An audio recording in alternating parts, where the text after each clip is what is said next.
aujourd'hui, on a décidé aussi d'inviter des personnes qui, effectivement, ont pris sur eux, il pourrait dire le courage de pouvoir immigrer en France hors des conditions légales. Et j'aimerais aussi qu'on puisse les entendre. La première personne que je pourrais inviter, c'est Amel Kouadio. Amel Kouadio, est-ce que vous nous entendez? Votre micro, essayez de mettre le son de votre micro. Oui, je vous entends très bien. Okay. Bonsoir à tout le monde. Bonsoir. Je vous laisse vous présenter déjà et dites-nous ce que vous faisiez en Côte d'Ivoire avant que vous ne partiez et quelles sont les raisons qui vous ont motivé à finalement faire le choix de partir. Bonsoir tout le monde. Bonsoir chers compatriotes. Bonsoir à tous les internautes et bonsoir à tous les Ivoiriens qui nous suivent. Je ne sais pas si vous m'entendez, vous à votre tour aussi. On vous entend très bien. Voilà. Donc, du coup, je suis Amel Kouadio. Bon, voilà, Ivoirien comme tous ceux qui sont là ce soir. Alors, moi, avant de partir de la Côte d'Ivoire, j'étais agent commercial dans une boîte et avant de partir. Et aujourd'hui, en France, je suis logisticien et je travaille dans une boîte de e-commerce, Amazon. Alors, tout à l'heure, j'ai suivi tout ce qui s'est dit entre les confrères et je voulais répondre sur deux, trois points. Déjà, comment on appelle ça, cette plateforme qui est Côte d'Ivoire, une nation. Donc, quelque part, je m'imagine que normalement, il y a un seul locomotive qui nous anime à venir intervenir sur cette plateforme, c'est-à-dire la nation d'abord. Voilà, c'est-à-dire la nation d'abord, c'est-à-dire cet amour de la patrie, cet amour de l'Ivoirien entre nous-mêmes, en fait. Donc, je ne pense pas qu'on ne peut pas venir, on a des familles, on a des formations politiques, mais déjà, quand on vient pour intervenir pour une telle situation qui est un peu plus ou moins un peu grave, voilà, on peut au moins plus ou moins laisser un peu son étiquette de formation politique et puis vraiment toucher un peu ces points-là pour que les lignes bougent. Voilà. On n'a pas forcément à défendre, bien on n'a pas forcément à défendre voilà, son parti politique ou bien voilà, son bilan politique. Je ne pense pas que c'est le cas ce soir. Là, on est en train de parler de comment on appelle ça, de la fuite de la jeunesse. Aujourd'hui, l'immigration dont on parle aujourd'hui, ça touche toutes les couches, que ce soit les intellectuels, que ce soit ceux qui ne sont pas loin allés, qui sont pas allés loin dans les études, ceux qui ont même travaillé dans l'administration, ceux qui n'ont pas du tout travaillé, des étudiants, ça touche tout le monde aujourd'hui. Et là, franchement, c'est un point très, très, très sérieux. C'est ce que je voulais dire d'abord. Et alors, pour parler, pour dire pourquoi aujourd'hui, il y a beaucoup d'Ivoiriens la jeunesse ivoirienne en particulier, qui sort nombreusement, qui va, comment on appelle ça, on va dire de manière soit clandestine, parce que même la clandestinité, que tu prennes un visa, que tu arrives en Europe, après l'expiration du visa, c'est sur le territoire de manière clandestine. Hein. Donc, il y a déjà plusieurs manières de clandestinité. Je voulais un peu éclairer sur ce point-là, que tu prennes bateau, que tu prennes avion. Quand tu arrives là, quand le visa il est expiré, allez, tout le monde, on est dans le même bateau. Oui, mais est-ce que vous pouvez nous dire de façon spécifique, vous particulièrement, qu'est-ce qu'à un moment donné vous a dit, qu'est-ce qu'à un moment donné vous a amené à dire, ok, c'est bon, je vais y arriver. Oui, j'ai dit tout à l'heure que j'allais rebondir sur 3 ans avant d'arriver. Voilà, je suis en train je prends progressivement, je suis en train de répondre déjà parce que j'ai suivi le débat quand même. J'ai suivi on n'a plus assez de temps. Ah, d'accord, ok.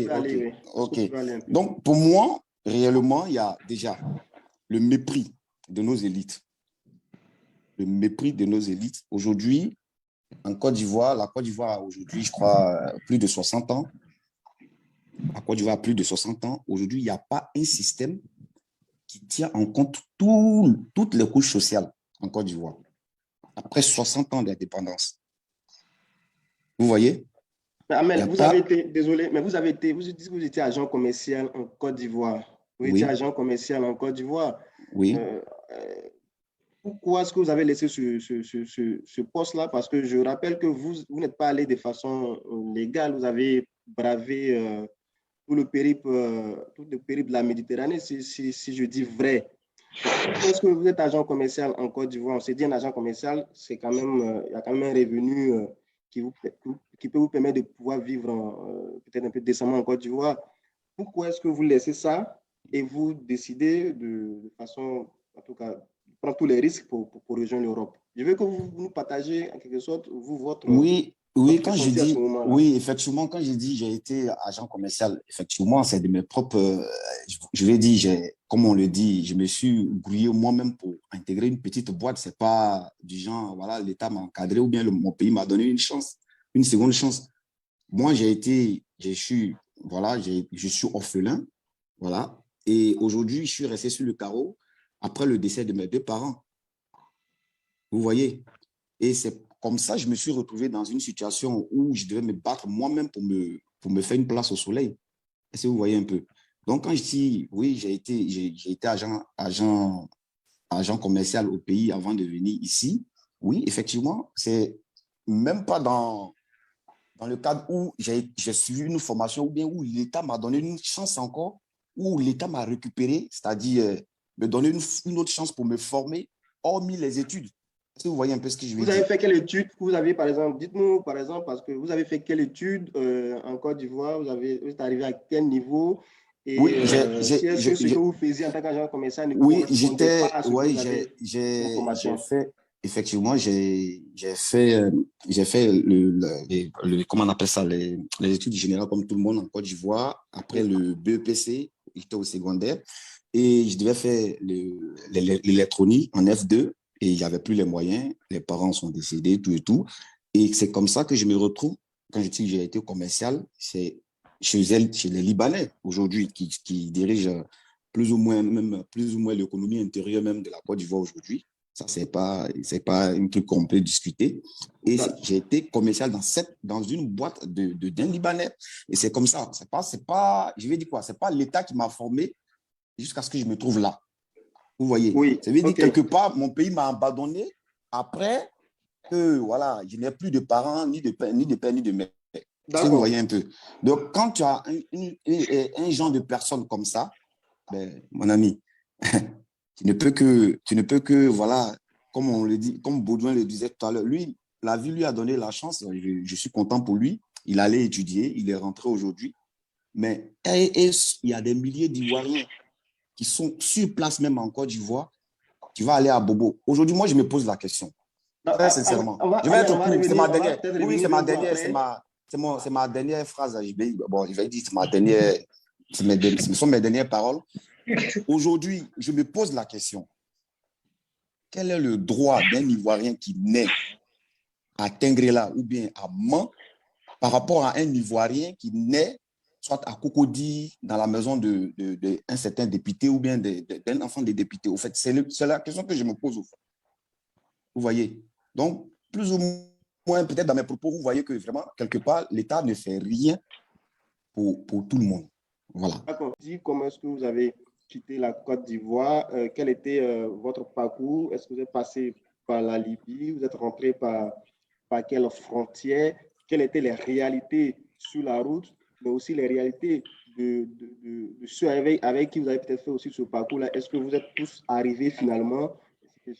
Est-ce que vous pouvez nous partager votre expérience? Et en même temps, dites-nous quelle est votre situation aujourd'hui et comparé à ce qui était en Côte d'Ivoire, comment pouvez-vous évaluer de façon globale votre décision aujourd'hui, votre décision que vous avez prise?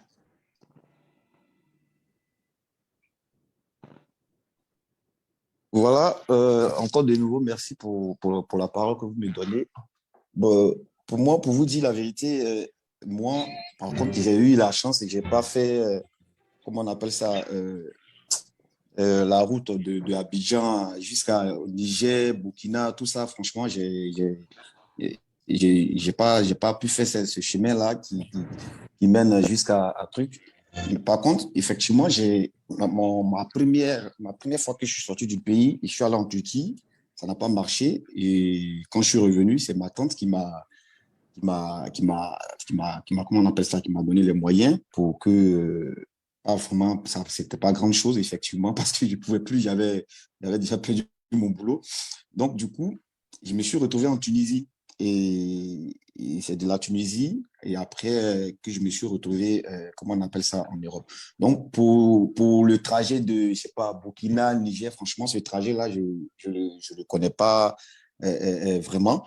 Mais par contre, aujourd'hui, étant en France, oui, ça n'a pas été facile pour moi, comme pour tout le monde, d'entrer. Voilà, ça a été difficile dans les tout débuts. Je vais dire, dans les 8 premiers mois pour moi, c'était compliqué. Effectivement, j'étais dans le regret. À un moment, j'étais dans le regret. Ça paraît un peu truc, mais j'étais dans le regret. Je dis, ben, tiens, pourquoi mon beau pays, la Côte d'Ivoire, j'ai tout laissé, je suis venu. J'ai fait au moins 2, 3 mois. J'étais pas bien. J'étais pas bien. Et 8 mois après, et j'ai eu mon premier boulot. Bon, moi, par contre, j'ai eu la chance et j'ai eu un employé qui m'a déclaré même sans papier. Vous voyez, il m'a déclaré sans papier et c'est comme ça que j'ai travaillé. J'ai travaillé dans les normes. Voilà. Et aujourd'hui, c'est par le biais du travail, comme je sais pas, pour ceux qui connaissent la France, il y a plusieurs manières de régulariser sa situation en France par le biais du travail, par le mariage, ainsi de suite. Donc, par rapport à ma confession religieuse aussi, si je peux dire ainsi, il y avait quelque part la foi en ce que je faisais au fait. Donc, et c'est par le biais du travail, effectivement, que j'ai pu avoir ma régularisation.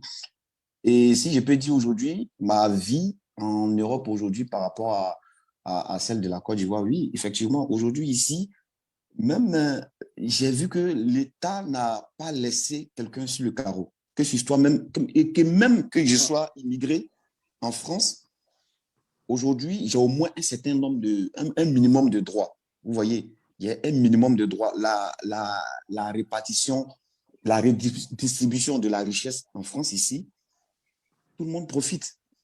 Tout le monde profite. Mais par contre, dans mon propre pays, c'est pas le même cas.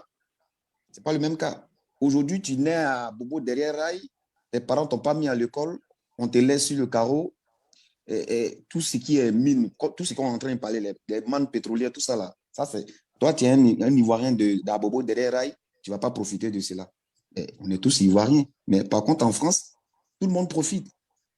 Tout le monde profite. Il y a un système social qui peut t'intégrer par rapport à ce que tu as ou par rapport à ce que tu peux faire à ton niveau. Vous voyez? Et c'est ce que je déplore chez nous en Côte d'Ivoire. Chez nous en Côte d'Ivoire, il y a l'artisanat, les petits métiers, tout ça là, rien n'est soutenu en Côte d'Ivoire. Vous voyez un peu? Et aujourd'hui, il n'y a qu'un petit nombre de personnes qu'on va dire, et c'est dans tous les camps, qu'on appelle les politiques, il n'y a que eux qui profitent. Franchement, c'est un peu déplorable. Donc, vis-à-vis de ma situation par rapport à l'ancienne, je ne m'en plains pas du tout. Voilà.